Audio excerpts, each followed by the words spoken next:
सकता है जिसको सिया राम मैं सब जग जानी और करो प्रणाम जोर जोग पानी। जो सबके मन में, सबकी अंतरात्मा में परमात्मा का दर्शन करता है वही ऐसा कर सकता है। हनुमान जी महाराज ने छोटे बड़े सबके चरणों में सिर नवाया। ये शिक्षा हनुमान जी महाराज से हमें भी लेना चाहिए,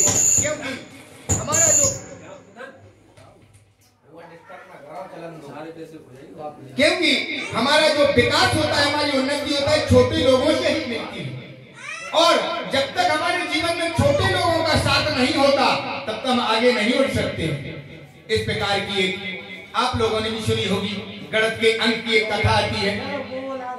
एक बार 9 के अंक ने 8 के अंक को चांटा मारा। 8 का अंक बोला भैया हमें क्यों मारा? वो बोला तुम हमसे छोटे हो।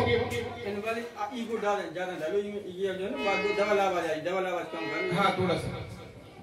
इसके बाद 8 ने 7 को मारा, 7 ने 6 को मारा, 6 ने 5 को मारा, 5 ने इस प्रकार क्रम बनते बनते और 2 ने 1 को मारा। 1 के अंक ने पूछा भैया हमें क्यों मारा? वो बोले देखनी सिस्टम ऊपर ही से चला आ रहा, तुम हमसे छोटे हो इसलिए मारा। अब 1 के अंक ने सोचा कि मुझसे छोटा 0 है, अगर मैं 0 को मारूंगा तो उससे बुराई बन जाएगी, इससे मैं क्यों ना इसको मिला लूं। और 1 के अंक ने 0 को मिलाया तो 1 का अंक 10 का अंक बन गया और 9 के अंक से भी भारी बन गया। इसलिए हनुमान जी महाराज ने यही कहना ये शब्द कहो माता, छोटे बड़े सबको प्रणाम किया। और ये सुंदरकांड हमें यही शिक्षा देता है कि हमें जितना छोटे बड़ों में सबसे सम्मान करना चाहिए। लेकिन आज के जमाने में क्या है, लोग देख के लोग सम्मान करते हैं। अगर घर में कोई हाई फाई आ गया तो उसका सम्मान अलग तरीके से होता, बोले भैया इसके लिए काजू बादाम पिस्ता लगाओ। अगर कोई मीडियम वर्ग का आ गया तो उसके लिए बिस्किट और अन्य फल फ्रूट। और अगर अपना कई बार का आया गया हो गया तो उससे कहते भैया पानी पियोगे क्या, चाय पियोगे क्या। आजकल हम देख के, चेहरा देख के स्वागत सत्कार करते हैं। इस तरीके की भावनाएं यहाँ हमें सुंदरकांड से हनुमान चरित्र हमें सिखाता है कि हमें छोटे बड़े सबको हमें समान दृष्टि से रखना चाहिए। और जब हम सबको समान दृष्टि से रखेंगे तो हम सम्मान के पात्र होंगे, क्योंकि जिसका आचरण पवित्र होता है उसके चरण अपने आप पूजनीय होते हैं। और आचरण एक ऐसा छिलका है, जैसे अगर हमें फल को सुरक्षित रखना है तो उसके छिलकों को हमें सुरक्षित रखना पड़ेगा। अगर हमने फल का छिलका उतार दिया तो फल अधिक समय तक चलने वाला नहीं है। इसलिए अगर हमारा शरीर से चरित्र रूपी अगर छिलका उतर गया तो फिर हमें बदनामी का दाग लगने में समय नहीं लगता है। इसलिए संतों ने कहा है कि चलो खूब पर थको मत और खाओ खूब पर छको मत, बोलो खूब पर बको मत और देखो खूब पर तको मत, क्योंकि तकने में कम भाव होता है। और हमेशा हमें सबसे समान दृष्टि रखना चाहिए। इस प्रकार हनुमान जी महाराज सबको प्रणाम करके और आगे चले। आगे जाकर के उन्होंने बार बार रघुवीर समानी, बार बार उन्हें हृदय में विराजमान राम जी को संभाला।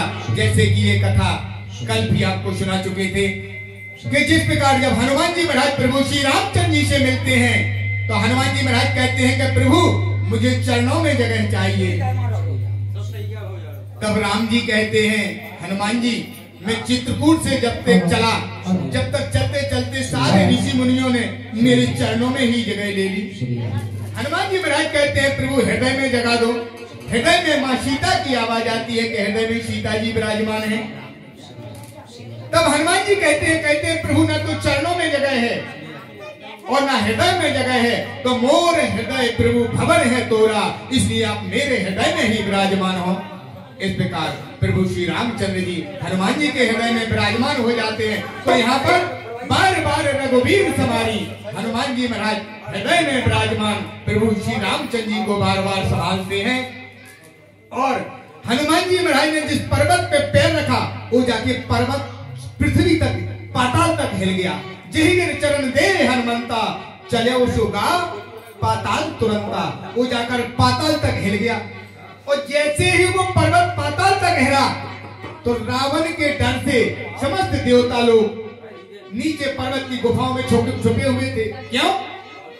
क्योंकि जब रावण चलता था तो पृथ्वी डोलती थी। अरे चला तो दशानन डोलत बाबेरी करी जति घर दोते भाए तोरे बाबेरी।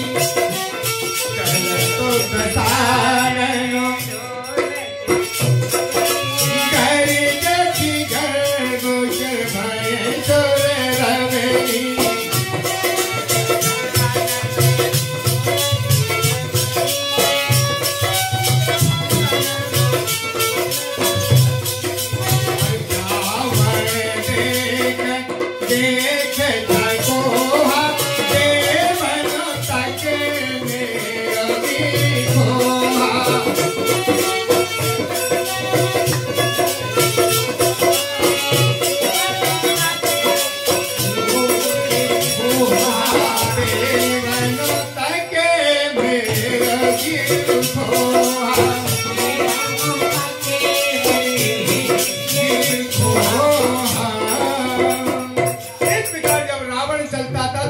हिलती थी और पृथ्वी जब हिलती थी तो देवता, जब रावण क्रोध में आता था तो देवता डर के मारे पर्वत की गुफाओं में छुप जाते थे।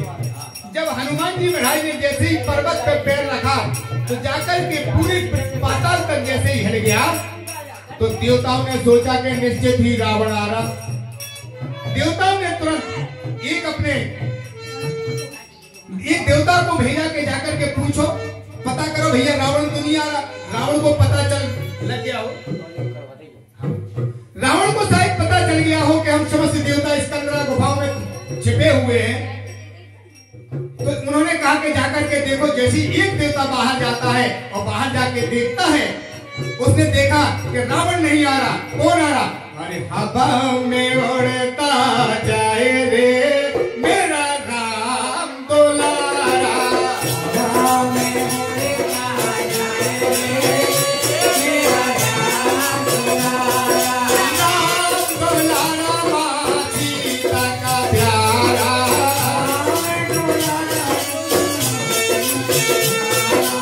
राम दुलारा माँ अंजनी का प्यारा।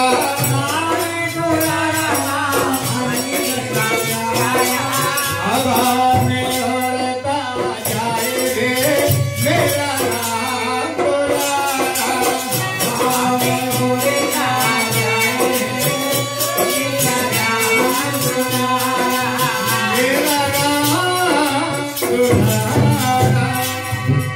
इस प्रकार जैसे ही देवता उसने जाके देखा, बोले रावण नहीं आ रहा। कौन?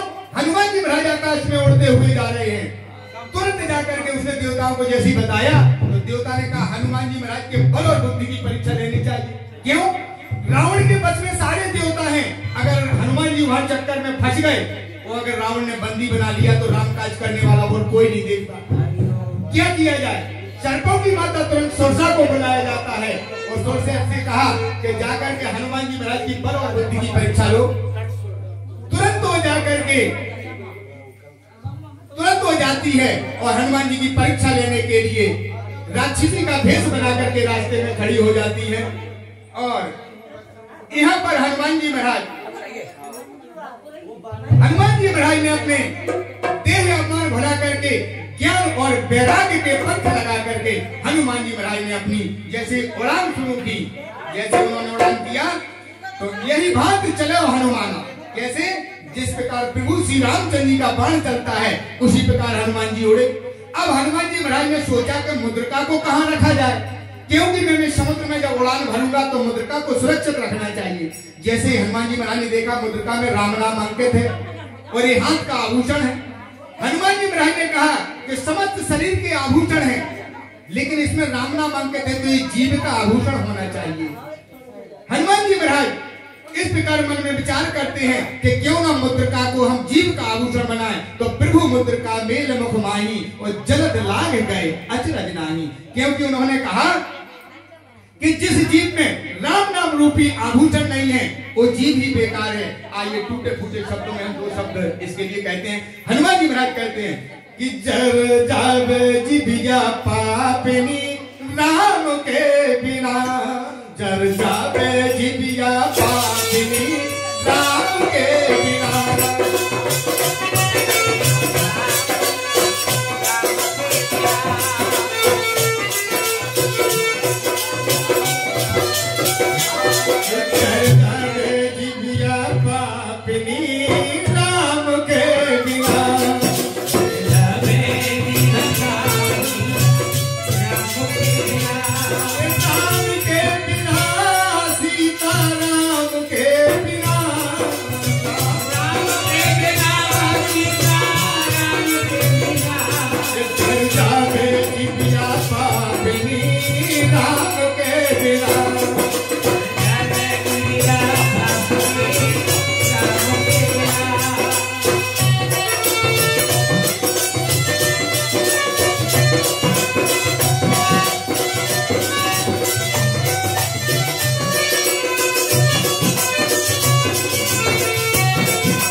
बिना सच्ची आन बिन विप्र ज्ञान बिन हर संतान बिना। देह प्राण बिन हाथ दान बिन भोजन मानो बिना। देह प्राण बिन देह प्राण बिन दान हाथ बिन भोजन मानो बिना। व्यर्थ भ्रमण और चिंतन है, व्यर्थ भ्रमण और चिंतन है, अच्छे काम के बिना। जर जावे जिबिया पापिनी राम के बिना।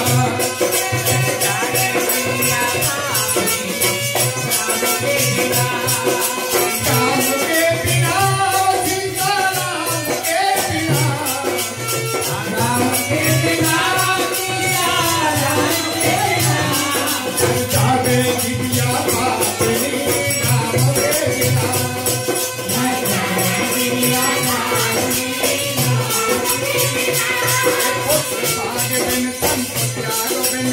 गाना राम बिना उसके भाग्य बिन संत त्याग बिन गाना राम बिना। सिंगार स्वाग बिन सीत पाग बिन निभा भयन तो बिना। सिंगार स्वाग बिन सीत पाग बिन निभा भयन तो बिना। मानव की है बेकार जिंदगी, मानव की है बेकार जिंदगी, रघुवर राम बिना।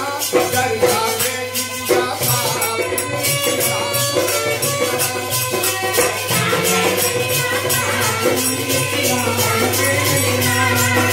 जावे जिबिया पापिनी राम के बिना। जाए जिबिया पापिनी राम के बिना। राम के बिना सीता राम के बिना। राम के बिना सीता राम के बिना। जर जावे जिबिया पापिनी राम के बिना। जिबिया पापिनी राम के बिना। जर जावे जिबिया पापिनी राम के बिना।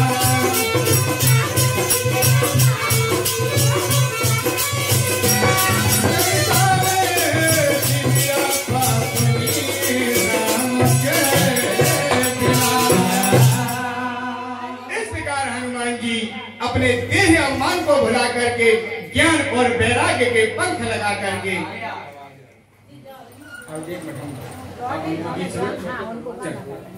इस प्रकार हनुमान जी महाराज जैसे उठते हैं। और